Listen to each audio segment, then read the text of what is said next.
La historia de la dinastía Rothschild. Este es un ciclo de conferencias basado en un libro extraordinario, en inglés, The History of the House of Rothschild. Una historia que comienza por allá por 1743, que lleva apenas 250 años, un poquito más, pero que nos va a dar su conocimiento una comprensión completa de lo que verdaderamente está ocurriendo en el mundo y de lo que ocurre tras de la escena que tú ves a diario y que muchas veces te resulta inexplicable. Seguramente como consecuencia de esta información vas a entender muchas cosas, va a significar un choque con tu conocimiento, con tu cultura, con tu conciencia. Si eres creyente, reafirmarás algunas cosas, te darás cuenta de otras. Sobre todo sabrás qué tienes que hacer de aquí en más. Si no eres creyente, te va a servir para cuestionar tu creencia, reaccionar. Si eres judío o judía, te va a servir para comprender muchas de las cosas que tienen que ver con tu maravilloso pueblo y que a todos nos afectan. Es una historia de poder basada en el dinero. Es una historia de dominación mundial, de gobierno mundial. Para quienes tenemos un conocimiento, en mi caso que viene de décadas de estos temas, desde niño me han interesado, pero ha sido en los últimos 10 años que he tratado de perfeccionar ese conocimiento que lo tenía en muchos aspectos, digamos, prendido de alfileres. Esta información puede resultar una manera de sistematizar el conocimiento, de ordenarlo, pero para aquellos que no tienen conocimiento de estas cosas, la inmensa mayoría de las personas, es un conocimiento que impacta, que sorprende, que golpea, que te obliga a cambiar, a pensar, a replantearte cosas. Es difícil alejarse del subjetivismo o de la interpretación de los hechos que yo te voy a contar. Por eso he elegido como procedimiento una descripción cronológica de hechos, de sucesos absolutamente comprobables. Todo lo que yo te voy a decir en estas conferencias, en estas charlas que tendremos en las próximas semanas, son absolutamente verificables. Por ahora la Internet es libre. Por ahora. No por mucho tiempo más. Entonces todavía muchas personas pueden enterarse de la verdad, no de lo que te presentan como verdad, que es una burda mentira. Y en ese esfuerzo por permanecer objetivo, quizás el mejor procedimiento sea eso, limitarme a los hechos. Pero claro, me va a costar sacar conclusiones y hacerte comentarios. Espero que esta información realmente te resulte útil, que la valores, que la comprendas, que la compartas, y que sobre todas las cosas te sirva para, como dice en la Escritura, levantar tu cabeza y alzarte erguido, porque tu liberación se acerca. Es un tiempo de esperanza, es un tiempo maravilloso en el cual vivir, es un tiempo en el cual estamos viendo la conclusión de un sistema de cosas. En pocos meses verás acontecimientos que te van a dejar pasmado, pero tú tendrás el conocimiento de ellos antes de que ocurran, muchos de ellos porque los vas a escuchar aquí. Y por lo tanto estoy seguro que va a ser muy bueno para todos nosotros.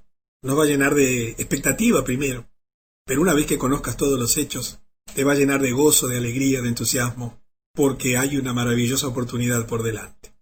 Así que comencemos, tratando de conocer esta historia, que por supuesto es extensísima. Te debes imaginar que en 260 años casi, o un poquito más, ha ocurrido de todo.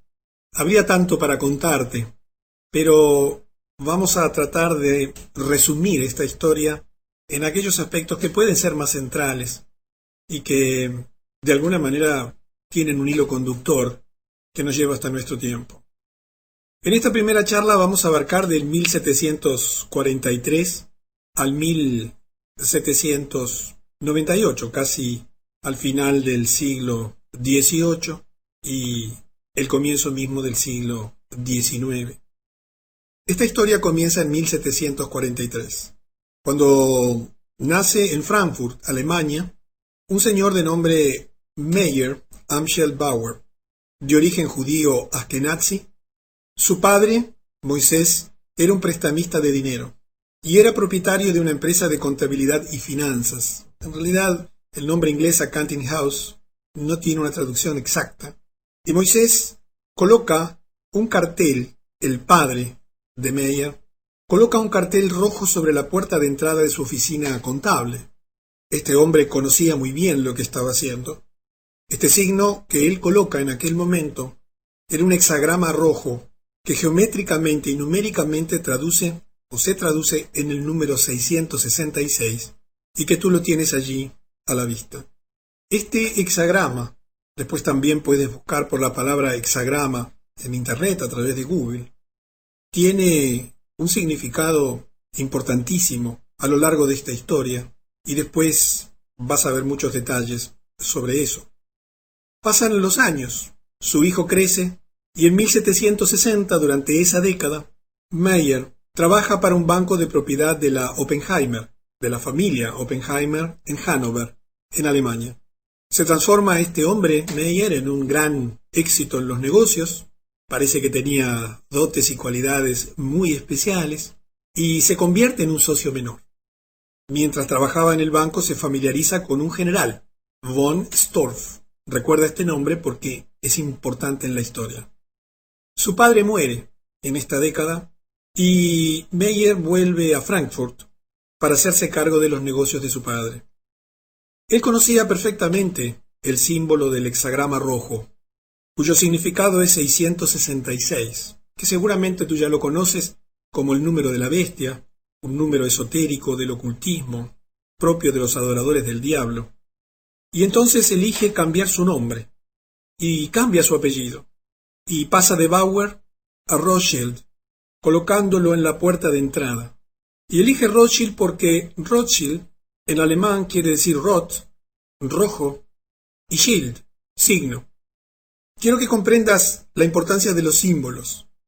Quizás para ti, educado en una escuela común, ajeno a todas estas cosas que hoy dominan el mundo, los símbolos y los signos no sean importantes.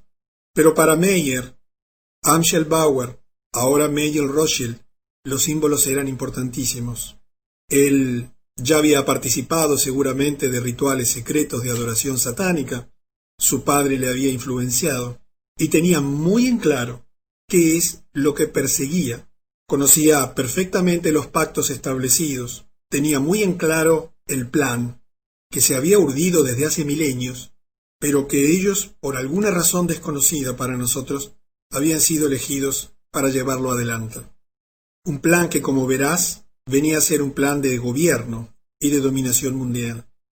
Para anticiparnos un poquito y facilitarte la comprensión, si tú miras hoy a tu alrededor este hexagrama lo verás en muchísimos monumentos de tu país, de tu ciudad. Dependiendo en la zona del mundo donde vivas, lo verás más frecuentemente. Pero lo tienes en tu bolsillo o allí en tu cuenta, en cualquier billete del dólar. Lo tienes en el sombrero del Papa. Lo tienes en la bandera de Israel. Lo tienes en muchísimos lugares a la vista de todo el mundo.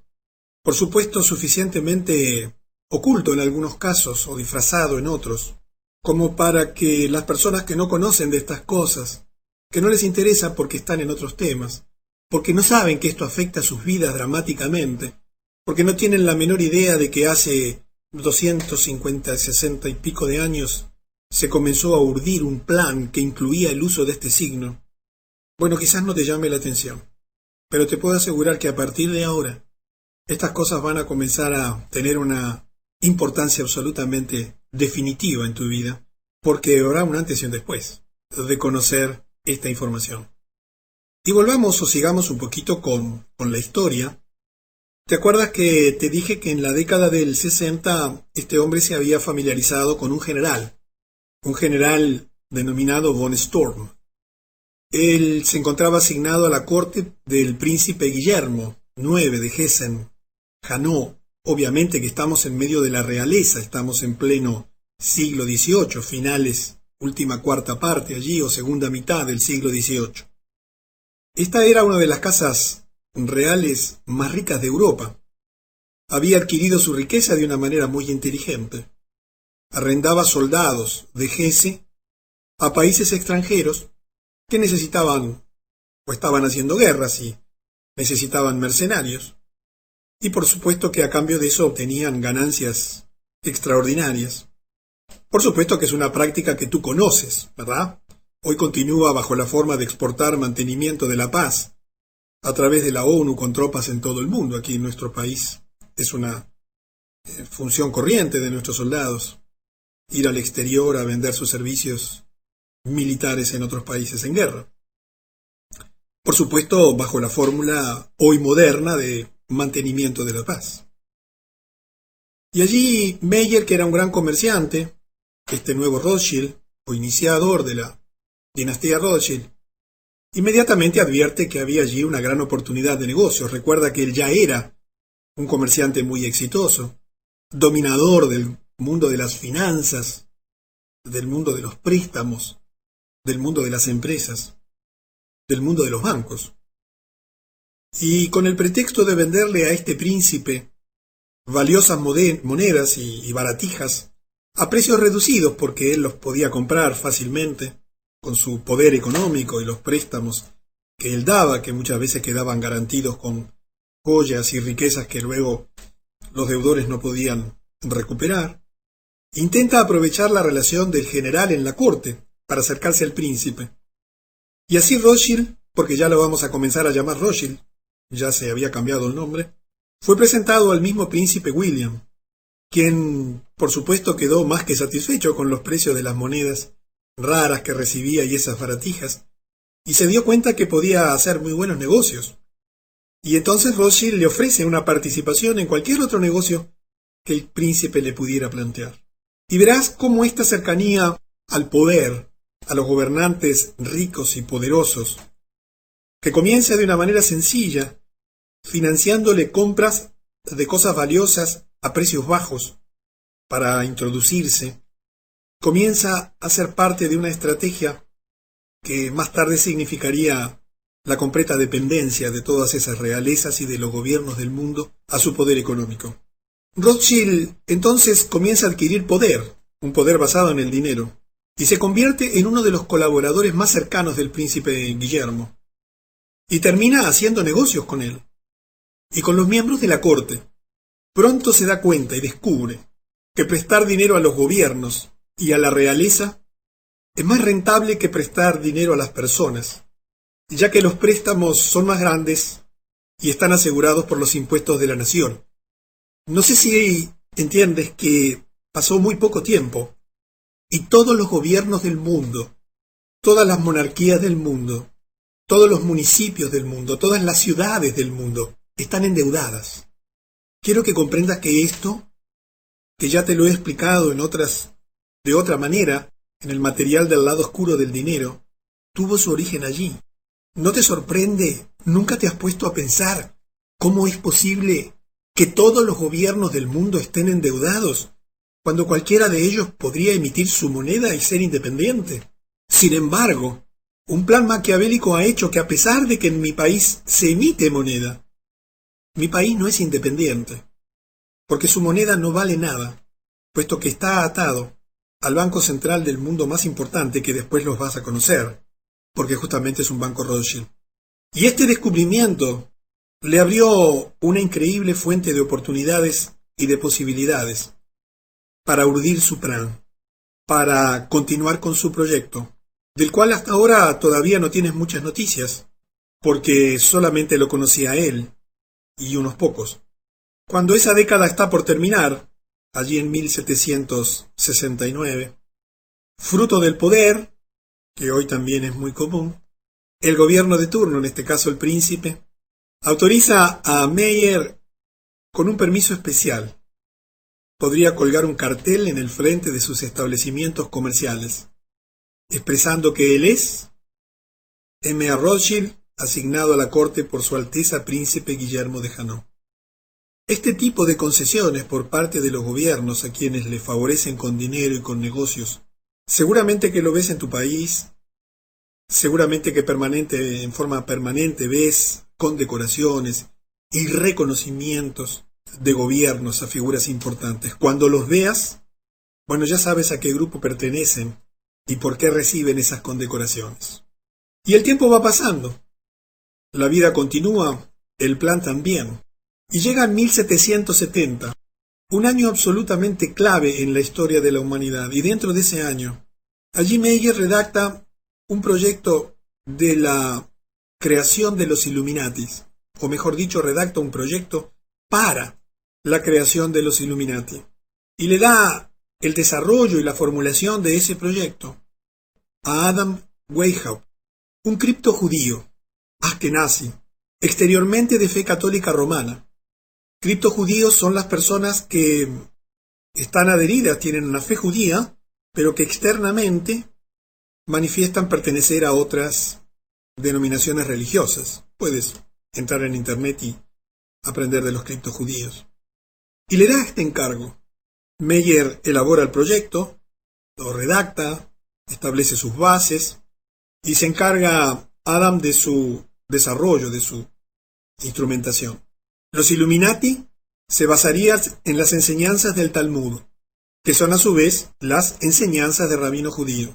El nombre es sorprendente para ti, pero para ellos era muy importante.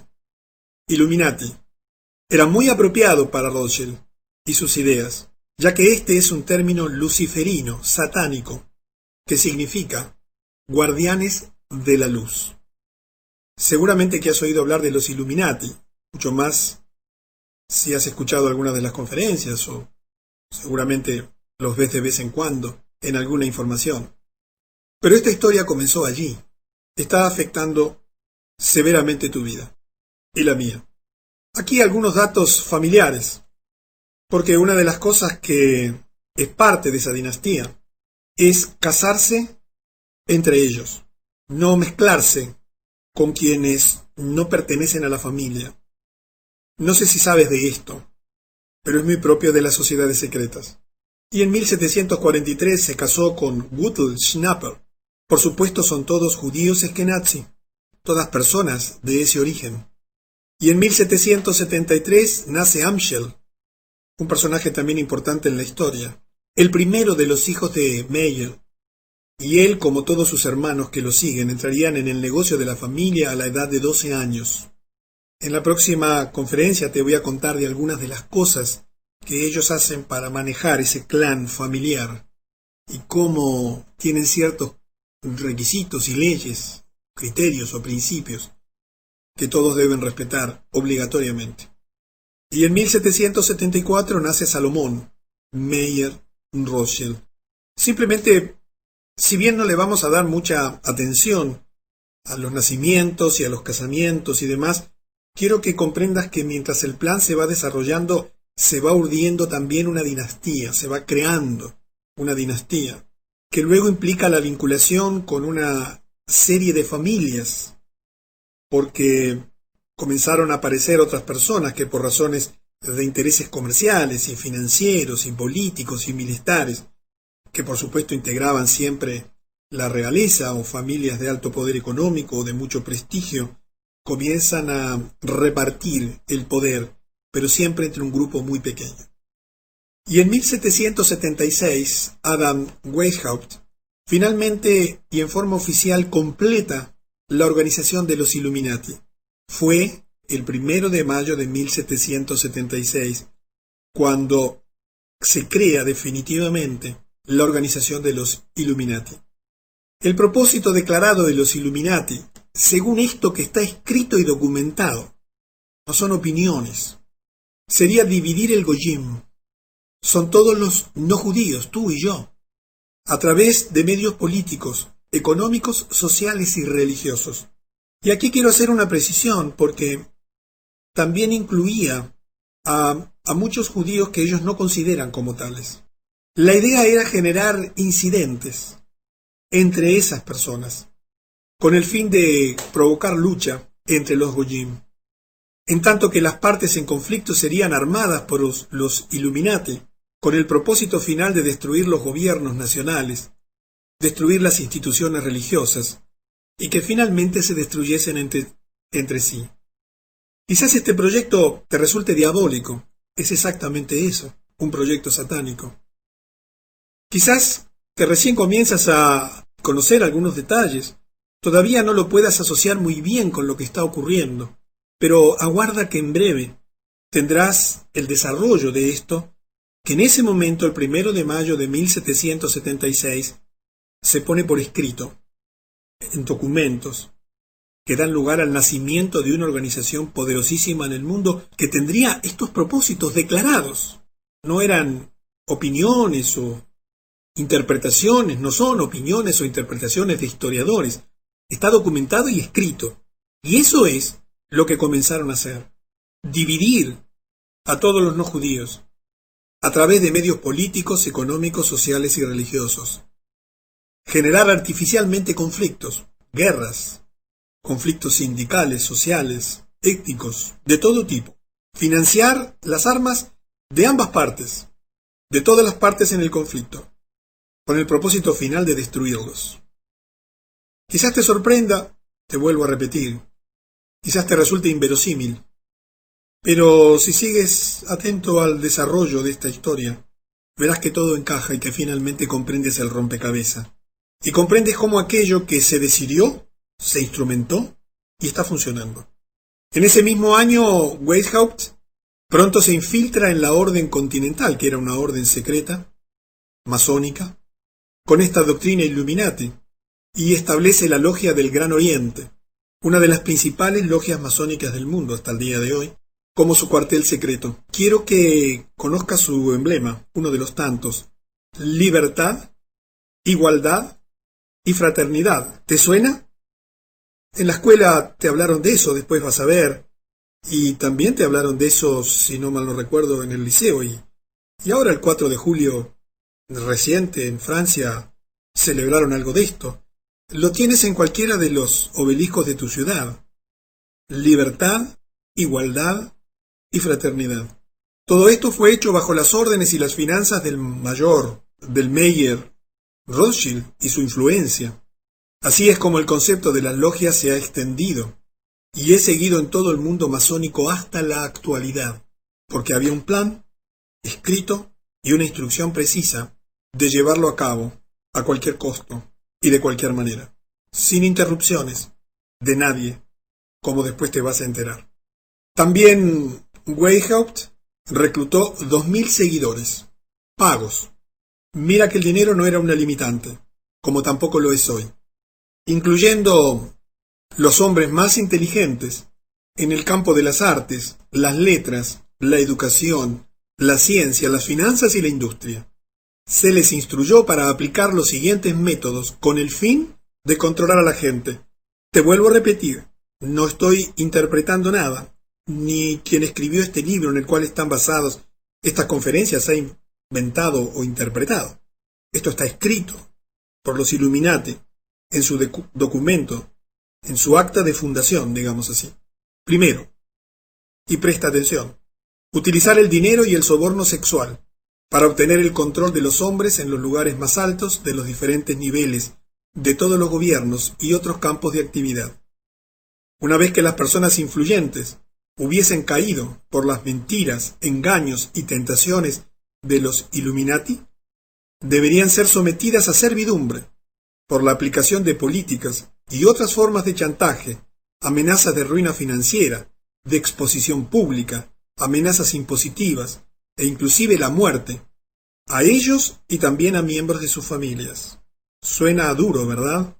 Suena malo, suena perverso. ¿Te sorprendes?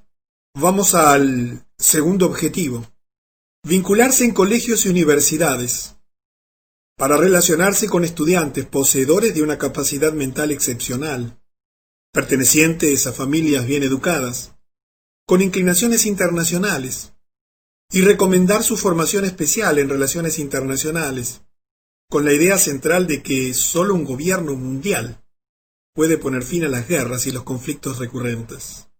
Esta formación especial, por supuesto, sería proporcionada a los seleccionados mediante la concesión de becas pagadas por los Illuminati. Si vives en Estados Unidos, esto es moneda corriente. ¿Entiendes cuándo nació y por qué existe? En tu universidad pasa lo mismo. ¿Entiendes? ¿Comprendes por qué todas las universidades hoy están siendo financiadas, especialmente las que tienen más nombre, las que tú ves hoy en la prensa mediática, aquellas donde se producen las investigaciones científicas y médicas más importantes? Este proyecto nació con los Illuminati, se puso por escrito y oficialmente se instituyó el 1 de mayo de 1776. Vincularse en colegios y universidades. Quiero que entiendas por qué y para qué lo hacían. Ahora lo verás. Vamos al tercer objetivo. El tercer objetivo también es parte de esta terrible urdimbre, de este macabro plan. Todas las personas influyentes, atrapadas bajo el control de los Illuminati, más los estudiantes que hubiesen sido especialmente educados y entrenados, se utilizarían como agentes en los gobiernos, en todos los gobiernos, ubicándolos como expertos y especialistas detrás de la escena. ¿Entiendes el objetivo? Te lo aclaro. Así podrían aconsejar a los altos ejecutivos para que adoptasen políticas que en el largo plazo servirían a los planes secretos de la conspiración Illuminati de un solo gobierno, y causar la destrucción de los gobiernos y las religiones en los que hubiesen sido elegidos o designados para servir. ¿Notas algún parecido con la realidad? Seguramente ya te has dado cuenta que quienes gobiernan no gobiernan, sino que simplemente ocupan cargos políticos y que deben favores bajo la forma de dinero o de otras cosas, o de negociados, y que simplemente están para cumplir un rol aparente, pero detrás de bambalinas está esta gente, que expresamente, como parte de sus propósitos fundacionales, utilizarían como agentes en todos los gobiernos, ubicándolos como expertos y especialistas detrás de la escena. Hoy dominan absolutamente toda la escena, de todo lo que te imagines, absolutamente todo. Y tienes un símbolo allí a la derecha, pero todavía no vamos a hablar de los símbolos. Los vas a ir conociendo en la medida de que avance esta historia. Y sigamos avanzando porque nos vamos a acercar a hechos excelentes, pero veamos el cuarto objetivo, que también lo conoces perfectamente, y es el siguiente: obtener el absoluto control de la prensa. En ese momento el único medio de comunicación social que distribuía la información al público, la prensa escrita. De modo tal que todas las noticias y toda la información pudiese ser inclinada, torcida, alterada, manipulada, con la finalidad de inducir a las masas a creer que un gobierno mundial es la única solución a los muchos y variados problemas de la humanidad. Todo lo que tú ves en la televisión, todo lo que tú escuchas en la radio, todo lo que lees en la prensa escrita, en las revistas de moda, todo, absolutamente todo, está manipulado. Solo puedes encontrar información independiente y veraz en canales de información independiente, por ahora, y mientras no controlen la Internet, para lo cual falta muy poco. Tú ya lo sabes, por eso entiendes cómo es inexplicable muchísimas de las cosas que ocurren, cómo se crean realidades de la nada, cómo de un día para otro comienzan a difundir noticias en forma absolutamente sorprendente, y la gente, absolutamente adormecida por los medios de comunicación, cree que es verdad. Ya la gente ha comenzado a despertar.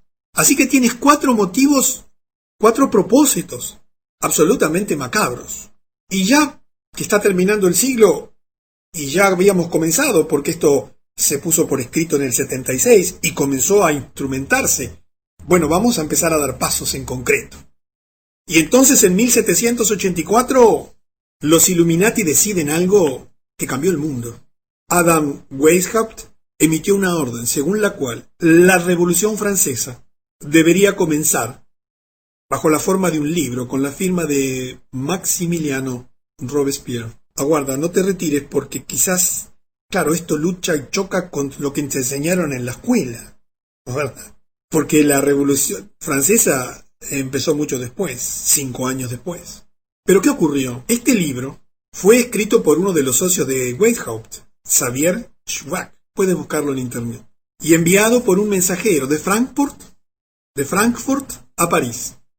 Sin embargo, en el camino ocurre un hecho fortuito, quizás la divinidad, vaya a saber, la providencia, o la casualidad, y se alteró la historia transitoriamente. El mensajero fue golpeado por un rayo. El libro que detallaba el plan fue descubierto por la policía bávara y entregado a las autoridades bávaras. Como consecuencia, el gobierno de Baviera ordena a la policía atacar a las logias masónicas de Weishaupt del Gran Oriente y las casas de sus colegas más influyentes. Es evidente que las autoridades de Baviera estaban convencidos que el libro que se descubrió era una amenaza muy real de un grupo privado de personas influyentes de utilizar las guerras y revoluciones para alcanzar sus fines políticos. Te desafío a que leas cualquier libro de historia en el cual hoy aprenden tus hijos y tú has aprendido, por supuesto elaborados por la UNESCO desde las Naciones Unidas, a ver si encuentras esta historia, absolutamente documentada, en los registros oficiales. Te van a llevar a la sorpresa de lo que ocurrió después. Porque el gobierno bávaro, que obviamente era un gobierno monárquico, entendió el riesgo. Y entonces, en el año siguiente, en 1785, declara fuera de la ley a los Illuminati y ordena cerrar todas las logias del Gran Oriente. Meyer Rothschild mueve su casa de la familia a una casa de 5 plantas en Frankfurt, que comparte con la familia Schiff. Al año siguiente, el gobierno bávaro publica los detalles de la trama Illuminati en un documento titulado Los escritos originales de la orden y secta de los Illuminati. Observa el título. No eran las interpretaciones del gobierno bávaro, no eran los estudios del gobierno bávaro, eran los documentos originales, esos que hizo Adam Weishaupt y que puso por escrito y oficializó el 1 de mayo del 76. Y luego envía ese documento a todos los jefes de Estado y de la Iglesia en toda Europa, para advertirles de lo que estaba ocurriendo, pero tristemente su advertencia fue ignorada. Mira, no te lo puedo probar, pero la dependencia económica que ya tenían esos gobiernos hicieron como muchos de los actuales. Miraron para el costado, para mantener sus privilegios y sus beneficios, a pesar de que eso significaba la opresión y el oprobio para sus pueblos. Pero así se estaba urdiendo la trama. Ya nada la detenía, porque la influencia diabólica era incontrolable. Y pocos años después, a pesar de eso que ocurrió localmente, en 1789, debido a la ignorancia europea de la advertencia del gobierno bávaro, el plan de los Illuminati para una revolución francesa tendría éxito entre este año 1789 y el año 1793. Mira, aquí a la derecha tienes un sello francés, un sello postal francés, conmemorando el bicentenario de la Revolución Francesa. Quiero que empieces a entender los símbolos. ¿Por qué el gobierno francés pone como símbolo un símbolo Illuminati? Allí tienes el ojo que todo lo ve. Nada menos que para conmemorar la Revolución Francesa.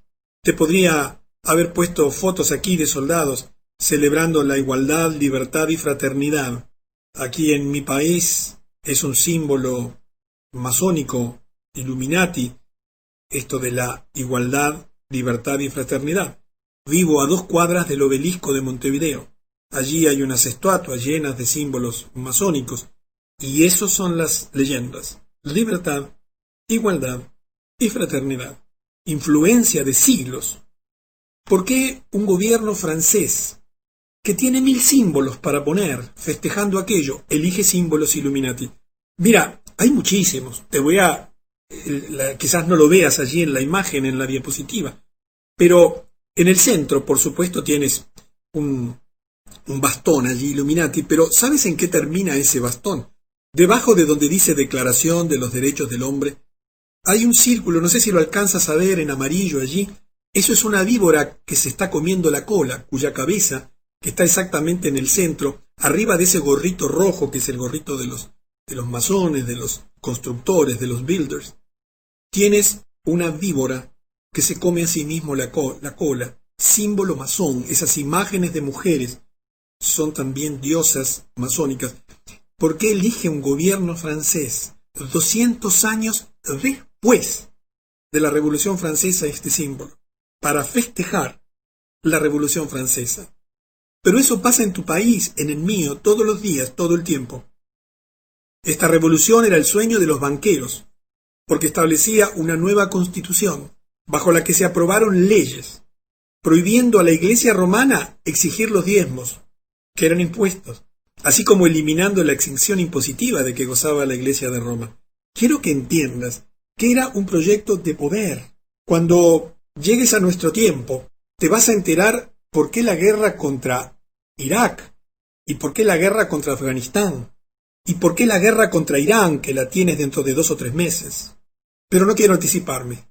Sigamos, porque las mismas razones por las cuales se estableció esta revolución, que fue una guerra contra los gobiernos de ese momento, son las mismas razones que han ocurrido a lo largo de los últimos 2 siglos y medio. Siempre las mismas, siempre las mismas, siempre los mismos símbolos, siempre las mismas instituciones, siempre la misma manera. Y sigamos, porque nos estamos acercando al 1798, que es donde vamos a terminar la historia del día de hoy. Y ocurre en el año 1790 una frase absolutamente famosa, muy conocida para todos quienes conocemos este tema, de Mayer Rothschild: permítanme emitir y controlar el dinero de una nación, y no tendré por qué preocuparme de quién emite las leyes. Quiero que entiendas que hasta ese momento los Illuminati no emitían el dinero de ninguna nación. Ellos financiaban naciones, financiaban gobiernos, pero todavía la emisión del dinero era propiedad, y de las monedas eran acuñadas y emitidas por los gobiernos. Pero era en 1790, dice una frase premonitoria: permítanme emitir y controlar el dinero de una nación. Imagínate lo que dijo un hombre dueño de un banco.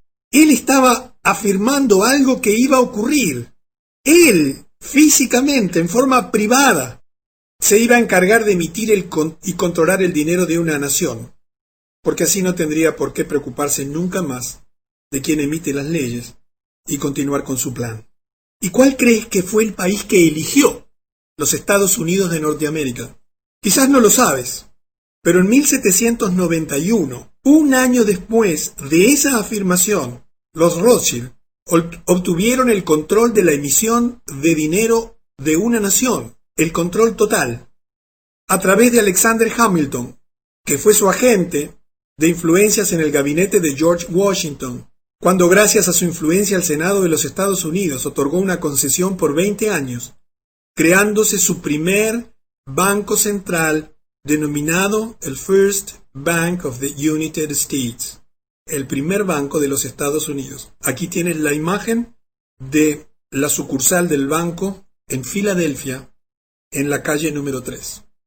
Quizás tú creas que el gobierno de los Estados Unidos emite su moneda. Eso lo hace el gobierno de mi país, y el gobierno de Perú, y el gobierno de Colombia. Por supuesto que con monedas totalmente dependientes del Banco Central de los Estados Unidos, que es la Reserva Federal.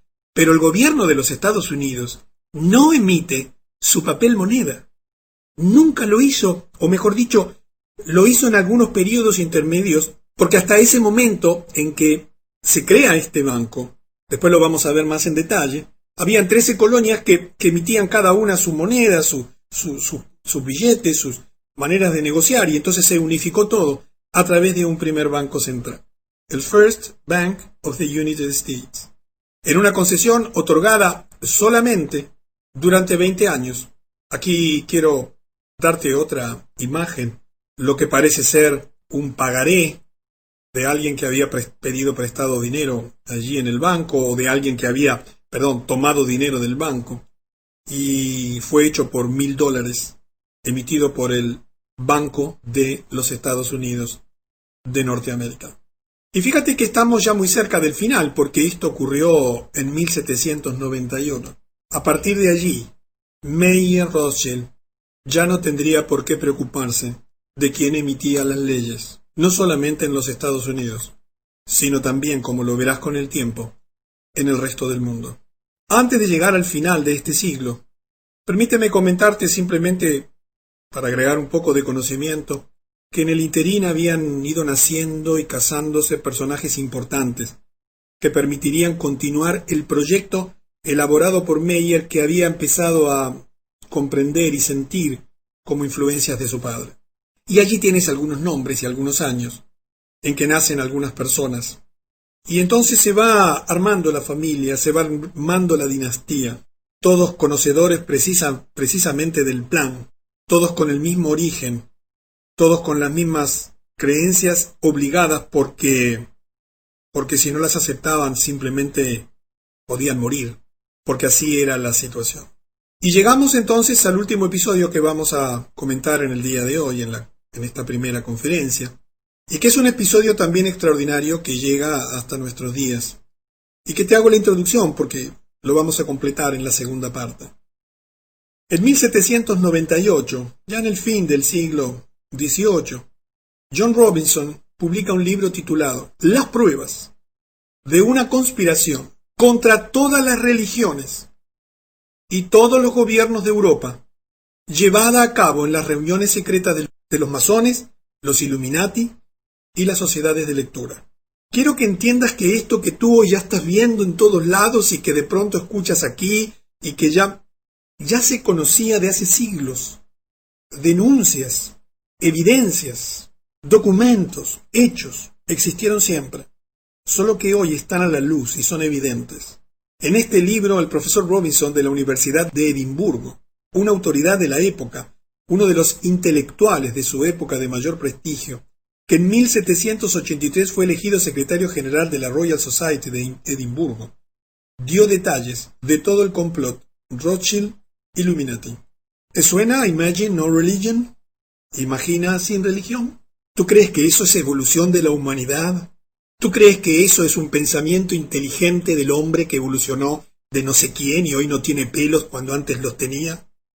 Quiero que comprendas que es otra la razón por la cual a tu niño en la escuela le enseñan que es un mono sin pelos. Quiero que entiendas que hay un proyecto detrás de esto. Quisiera despertar tu conciencia para que al terminar esta serie de conferencias sepas qué tienes que hacer, porque felizmente tenemos una maravillosa oportunidad por delante. Todo esto que está ocurriendo hoy en día es el final de este plan y está próximo a su juicio final, a su desenlace final. Seremos seguramente los que estamos acá testigos de todo eso. Pero en función de lo que hoy estemos pensando, comprendiendo, haciendo y creyendo, será lo que nos tocará vivir. Sé que estas palabras, estos hechos que te he relatado, de los cuales soy un comunicador, no soy un investigador ni un historiador, sino simplemente un comunicador, alguien que toma información que existe. No he descubierto absolutamente nada, ni tú has descubierto nada. Simplemente quizás lo escuchas por primera vez y ya tenías un conocimiento más o menos superficial o más o menos profundo. Intento a través de esto sistematizarlo, ordenártelo cronológicamente para que veas el desenvolvimiento de los hechos. Es cierto que no puedo permanecer objetivo. Es cierto que te he dado algunas interpretaciones quizás, pero todas las puedes comprobar. Y sobre todas las cosas, todas coinciden con lo que está ocurriendo. Y dicho todo esto, con el ánimo que te dije al principio, ayudarte a comprender que al final de este ciclo tengas un rompecabezas bien armado, sin piezas sueltas, para que lo que ocurre no te produzca temor, sino que te produzca serenidad y confianza de que todo está ocurriendo de la manera prevista, en el tiempo correcto, y que va a desenvolverse de la manera prevista y en los tiempos también correctos. Nos vemos en la segunda parte de la historia de la dinastía Rothschild.